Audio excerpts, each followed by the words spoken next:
ikaw ba? kasi nagpapatawa ka na nagpapatawa. Alam nga namang umiyak ako habang nagpapatawa ka. O di tatawa tayo. Oo. Nakakatawa ba? Oo. Ano nakakatawa doon? Wala makukulong naman darambong. Eh kaya nga. Umasa ka pa. Oh, bakit si Saldi ko? Oh. Oh, tingin mo pauwiin dito? Hindi. Oh, hindi. Hindi. Kaya kita mo na. Kaya nga. Oo. Si Martin Romualdez ba kakasuhan nila? Hindi. Oh, hindi. Ikaw na nagsasabi yan eh. Oh, ano? Sino pa Asa mga ka gusto pa? mo makasuhan? Asa ka pa? Oo. Wala. Wala makukulong. Wala. Iniiba na nila kwento ngayon. Inaalat tayo. Ay isang ko sinasabi ko sa iyo, magpakatotoo tayo dito. Walang makukulong na mga mandarambong. Samantala, ang kinatawan ng 1st District ng Leyte at dating House Speaker Congressman Martin Romualdez at ang kanyang pamilya nadadawit sa issue dahil sa napaulat na di umano koneksyon nila sa MacArthur Iron Projects Corporation o MIPC.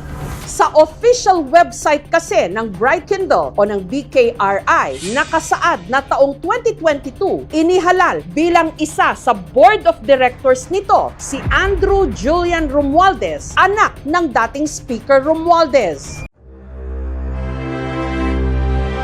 Nagme-message sa akin, nagsusumbong. Pero ang dami ko nakadaupang palad at ikaw ang hinahanap nila sa akin. Lalo na yung mga taga-Philippine Airlines. Ang tanong ay, nasan si Manong Ted Filon? Papunta yun at saka pauwi dito, ikaw ang Philippine hinahanap. Airlines. Wow, mabuhay. Mabuhay. Good morning, Ma'am Shelo Villaluna. Oo, hinahanap ka nila sa akin. Ganun. Oo, kailan ka daw ba pupunta ng Paris? Sabi ko, baka unahin mo ang Spain dahil hahanapin mo si Zaldico. Mabuhay. Oo. Portugal. Ay, sa Portugal. Nasaan na ba siya? Si Saldi ko, ay wala na, hindi na hinahanap. teka, teka. Nawala ka lang ng 2 linggo pero yan ang pinakahuling balita. Hindi na siya hinahanap. Hindi siya hinahanap? Oo. Wala pa rin lumalabas na red notice? Ay, wala. Wala nang pag-asa doon? Wala na. Ha? Hindi ka na umasa. Hindi na siya hinahanap. Oo. Walang bounty pa rin for Zaldico? Si Atong Ang meron. Meron nga si Zaldi, hindi nilagyan? Itinaas na sa 20 million pesos. Pero baka pati kay Atong Ang Wala ganun na rin din. maghanap? Anyway, sige. Ang bilis talaga makalimot ng mga Pilipino, ano? Alam mo, baby Oo, girl, oo. mamaya pag-usapan natin yan kung meron pa tayong oras kung ba't natin nasasabi na hindi na siya hinahanap. Obviously ho, mga kapatid, tanungin po ninyo sila. Oo, ito. Well, baka hindi naman kayo sagutin. Sabi ko nga kay Maricel Halili, Oo. pwede ba sa araw-araw na inyong press conference sa Malacanang tanungin mo si Attorney Claire, nasan na si Saldico? Oo. Naitanong ba ni Tita Mase? Thank you, Tita Mase. Nung una, natanong niya tungkol doon nga sa sinasabi ng DILG na tanging DFA lang daw ang may sakop dito sa isyong ito. Pero yan na po, naitama na po at sinasabi na yan po ay interdepartment effort sa paghahanap daw. Pero sabi ko, mamase, para maipabatid natin na hindi tayo nakakalimot, araw-araw sa press conference, ma'am, where's Saldi? Baka makulitan si Auntie Claire kung everyday question yun, ah. Parang ang nabanggit ko rin, di ba dati meron tayong teleserye dyan sa ABS-CBN. Oo. Dati-rati na, I think ito yung pagkatapos ng TV Patrol ba ito? O bago mag TV Patrol, Sa nakaligtaan ko tanghali na. yata yan, oo. Hindi, Sa hapon. Hindi, sa hapon, oo. Ang title ng teleserye ay Nasan Ka, Elisa. Naalala ko yan. Ang bida dyan si Melissa Ricks. Oo, tapos siya si yun. William Martinez. Nandyan si William Martinez. So ngayon- Nahanap ba dun si Elisa? Nahanap. Nahanap si Elisa. Oo, pero ito kasi nga ang ating teleserye. Oo. May bago? Yes. Ipalalabas ito sa TV5? Hindi ko alam kung bubuuin ito ng Media Quest. Oo. Ng ating ano bang tawag natin dito sa Saan? sa Media Quest yung Sa Media Quest nga. M-Quest. Oo, sa M-Quest. Oo. M-Quest Venture. Oo. Nasaan ka, Elizalde ko?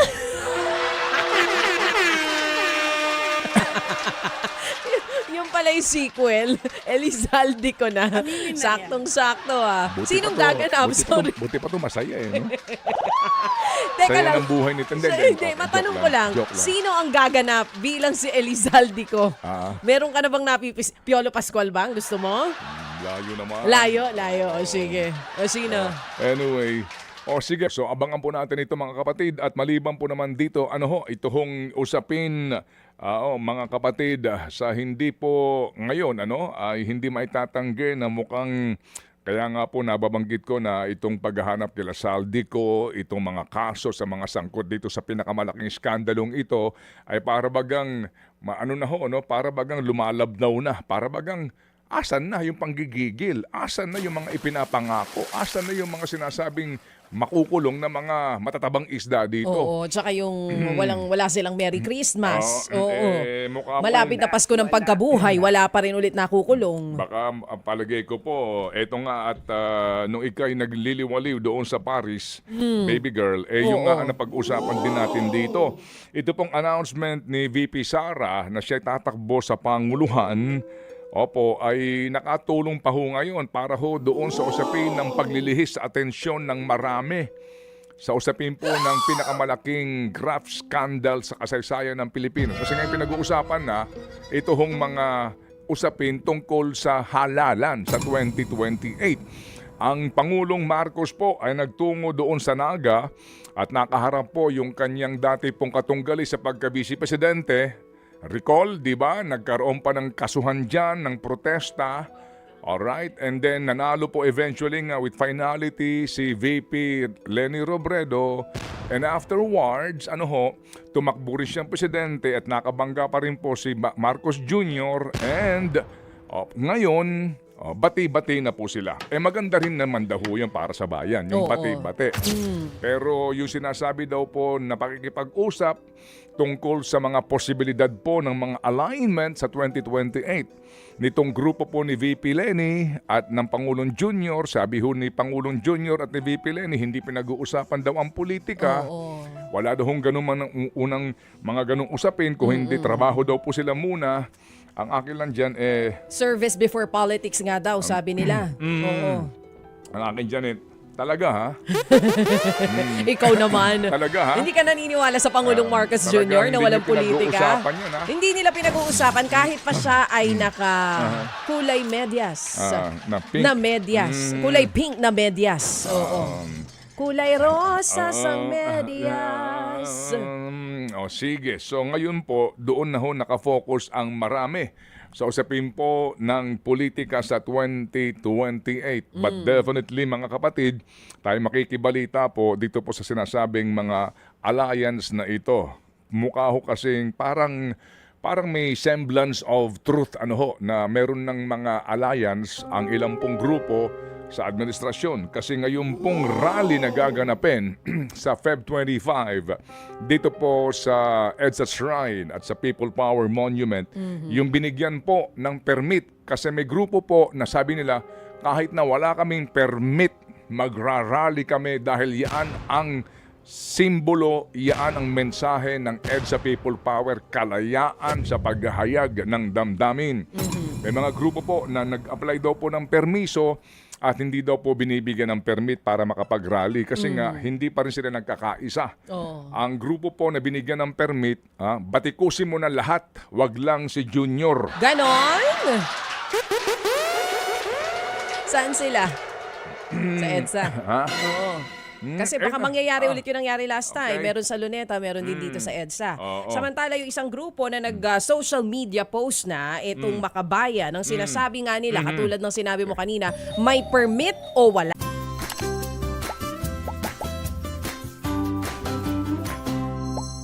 Sa kanilang Facebook post. Bakit ganun? Isang grupo na nag-social media post na itong Makabayan, ang sinasabi nga nila, katulad ng sinabi mo kanina, may permit o wala, magrarally sila, tuloy ang laban, tuloy ang protesta. Yan po ang sinasabi nila dun sa kanilang Facebook post. Bakit ganun daw? Bakit nga hindi sila nabigyan ng permit? Hindi. Bakit daw, ba't bawal? Bawal daw yung Marcos resign. Bakit? Bakit? Kasi takot sila o ayaw nila kay VP Sara na papalit. Pareho naman pinag-resign ng grupong ito. Anyway, sige po, hindi ho maitatatuan itong usaping politika na naman po ang siyang gagaway. Siya pong mamamayani sa mga araw na itong darating. Bagamat ngayon po ay patuloy po ang mga pangyayari po ng trahedyang ito at ang pinakamalaking trahedya po din na tumatama ngayon sa bansa ay ang usapin pa rin po ng hindi matapos-tapos na korupsyon. Welcome back, baby girl, sa Ay, iyong thank you bayang so sinilangan. much. Oo. Na-miss ko pa rin naman kahit maraming Sige. magnanakaw dito. Naghanap lang ako ng flood control project na pwede i-share sa kanila. Kayo naman. Sabi po ng statement po ng grupo ng Makabayan, and ako po dito ay totally agree. Ang ika po nila, on February 25, we march to EDSA. Sick of the current political maneuverings of those in power, desperately trying to distract us with endless permutations of possible alliances for the coming elections. As if our entire fight against corruption is to serve electoral considerations and ambitions. Kung may natutunan man tayo noong 1986 at 2001, at sa mga regular na eleksyon, hindi sapat ang simpleng pagpapalit lang ng nakaupo sa tuktok upang malutas ang malubhang krisis ng bansa. Kailangang baguhin ang sistema. Hindi lang sino ang ipapalit, kundi ano ang ipapalit. Our commemoration of EDSA teaches us that real power lies with the people, not with politicians, especially those engaged in horse trading and political accommodation based on narrow interest. They do not represent our hopes for a better future. Certainly not the Marcos or Duterte dynasties. We cannot shout never again to the Marcoses and in the same breath ask why not. On February 25, we marched to EDSA to fight for its unfinished work and unfulfilled promise of achieving genuine freedom and democracy for our people. Take courage and be steadfast, for we will not be alone in the struggle. Bahain ng protesta ang kahabaan ng EDSA. So, paano ba yon? May pasok tayo. Pupunta ba tayo? Anong marami na nagdeklara walang pasok? Hindi, tayo dito. May pasok tayo eh. Pero may mga eskwelahan na nagdeklara ng no 12 sila. classes. Alas 12 itong So, diretso grupo. tayo doon. Ha? Diretso tayo? Ay, oo naman. Oo, yan. Oo. Magsusuot tayo ng ating t-shirt. Ikulong! Ay, sorry, Malina. Ha? Malina, hello. Kasi hindi. wala ka eh. Oo nga, ikulong Isang buwan ka na mandarambong, wala di ba? eh. Ano ba? Isang buwan ka na wala. Sabi mo nga, bago oh. na ang t-shirt namin ni Ma'am... Ni Tita Mase. Ha? Oo. Ni Tita Dina Aquino. Ano Tsaka nakalagay? ni Arlene. Bago na ang t-shirt ngayon. Ano nang nakalagay? Magpakatotoo na tayo. Oh. Ang bagong t-shirt namin ngayon, walang makukulong na mandarambong. Ay, ang lungkot naman nun.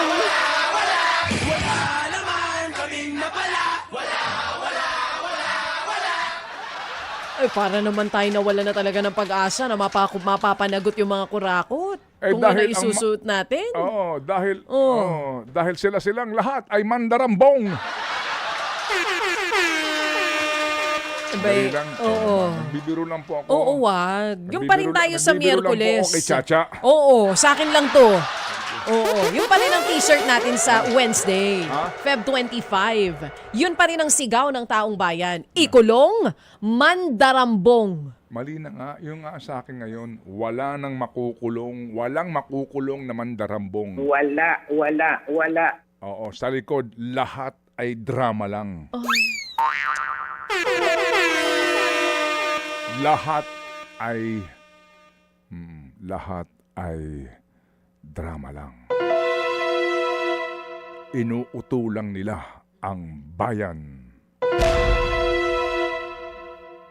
Wala talagang pag-asa ngayon? Sa susunod? Ano? Sa susunod? Naalin? Kung sino manalo sa 2028, may pag-asa ba? Ay, lalo na. Naalala ko yung tanong mo kay Kong Erice kanina. O sige. Magtrabaho ka, Uy, makauuwi mo Kaya na. nga, Puro sorry. ka ng Huwag ka tawag kasi yan. magpatawa Sandali ng lang po. magpatawa. Okay. Oh.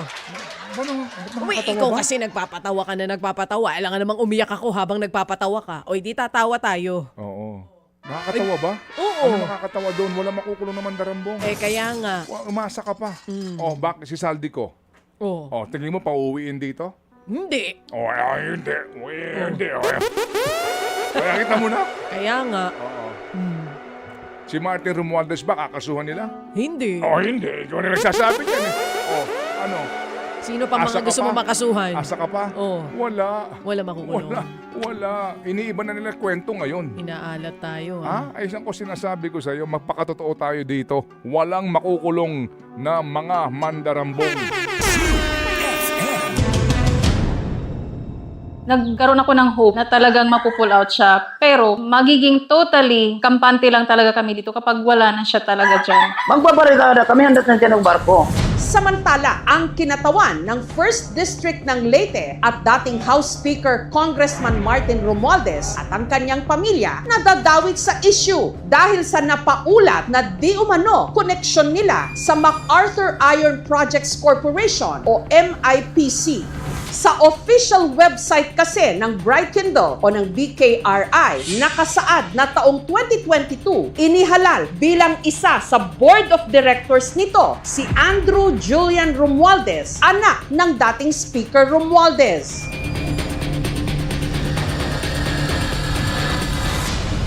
Isa naman daw sa major shareholders ng BKRI ang RYM Business Management Corporation, kumpanyang pagmamay-ari pa rin di umano ng mga Romualdez. Ayon naman sa mga ulat, noong 2024, binili raw ng BKRI ang SBMDC sa halaga 5 billion pesos. Ang SBMDC ang may hawak ngayon ng MacArthur Iron Projects Corporation. Bagay na siya ring alam ng mga residente.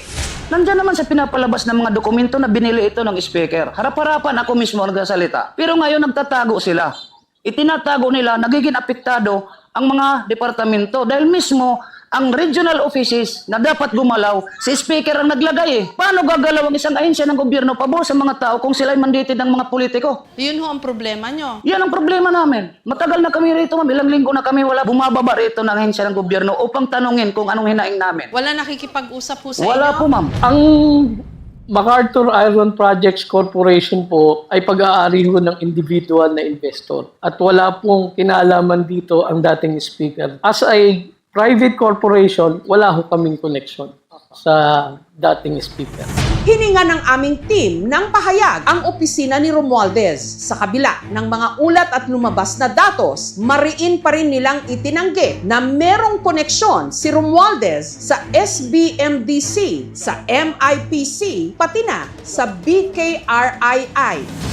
I am not an owner, shareholder, or any way involved in Strongbuilt Mining Development Corporation, MacArthur Iron Projects Corporation, or Bright Kindle Resources and Investments Incorporated. According to documents sent to my district office, the company has committed to withdraw the dredger and is reassessing its work plan in coordination with the local government units. We stand with the community in supporting responsible and sustainable mining that safeguards the environment while promoting jobs and livelihoods.